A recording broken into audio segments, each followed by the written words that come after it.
I once believed that when you married, you became part of a new family, welcomed, cherished, and protected as if you had always belonged. I carried that belief like a shield when I married Daniel. His parents smiled at our wedding, his brother raised a toast, and for a while, I thought I had found my place. I was wrong. The night that truth hit me began at what seemed like an ordinary family dinner. The kind of dinner that should have been filled with laughter and warmth. Instead, it became the moment they erased me with a single cruel decision. The Daniels' dining room always looked like something from a magazine spread. Carol, my mother-in-law, loved showing off her taste.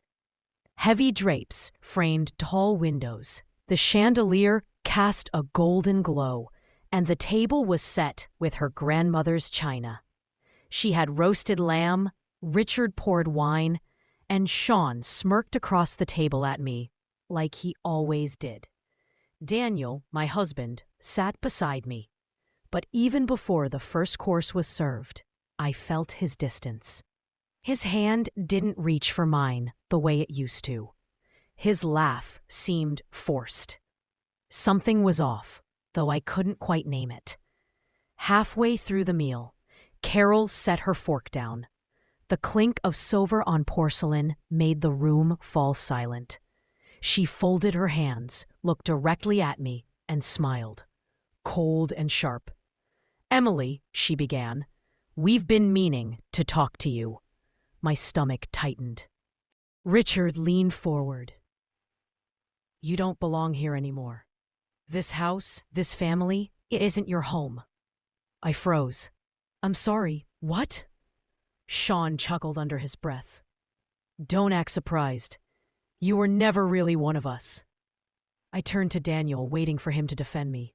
He didn't. He kept his eyes on his plate, pushing food around as if he hadn't heard a thing. "You're saying I should leave?" My voice shook. Carol's smile didn't falter. "It's time you moved on. We've given you enough. It's not our responsibility to carry you anymore." The lamb on my plate suddenly looked like ash. The walls of that ornate dining room pressed in on me. And the silence from my husband, the man who had vowed to love and protect me, was the sharpest knife of all. The next morning, I packed my clothes into 2 suitcases. Daniel didn't stop me. He didn't even look at me as I walked out the door. His loyalty had always been to his parents, not to me. I sat in my car for a long time staring at the steering wheel. I had no parents to run to. They had passed years ago. No siblings, no backup plan. I felt stripped bare, unwanted, and utterly alone.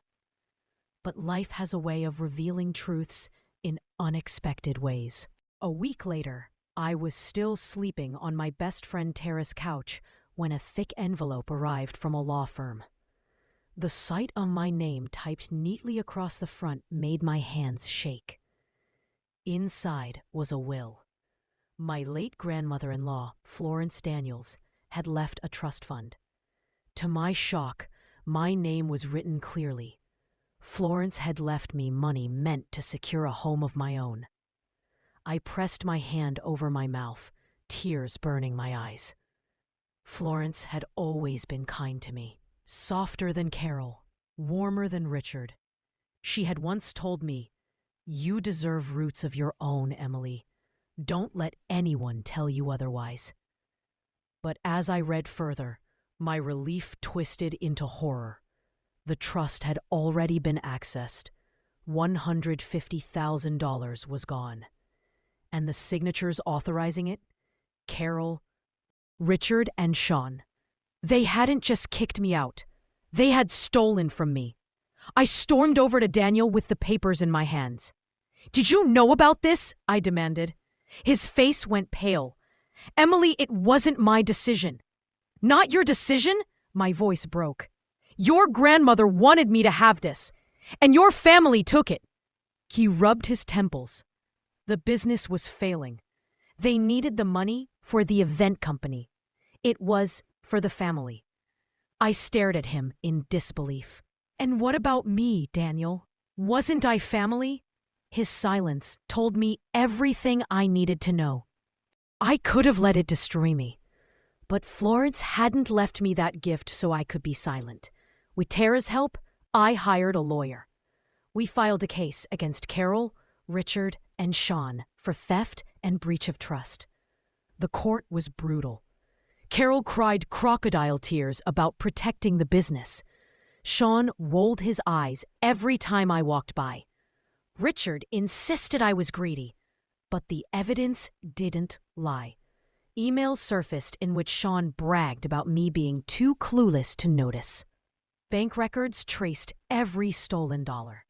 Even Daniel's half-hearted testimony couldn't save them. And then came the verdict. The judge ruled in my favor. The funds were restored. Florence's wishes were honored. For the first time since that awful dinner, I felt like I could breathe again. With that trust, I rented a small but beautiful apartment in Missoula. It wasn't big, but it was mine. My name on the lease. My keys in my hand. No one could throw me out again. Freedom doesn't roar. It hums. Piece by piece, I rebuilt my life. I decorated my space with colors I loved, filled shelves with books, and sat at my desk to write. The passion I had hidden for years. Soon I was submitting essays, hosting writing workshops at the community center, and even sharing my story on a Family Stories podcast. The response was overwhelming. Strangers wrote to me saying, "I went through the same thing. Thank you for speaking out." For the first time, my pain was helping others heal. Through it all, Tara never let me fall. She believed in me when I didn't believe in myself. And then came Levi, a kind man I met at the community center. At first, just a friend. Later, something more. Between Tara and Levi, I realized something important. Family isn't defined by blood or heritage. It's defined by loyalty, respect, and love. And that was something Carol, Richard, Sean, and even Daniel would never understand. Sometimes I think back to that dinner.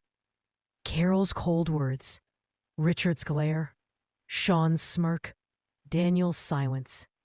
But instead of pain, I feel gratitude. Because that night, they thought they were cutting me off. But in reality, they set me free. Florence's gift gave me more than money.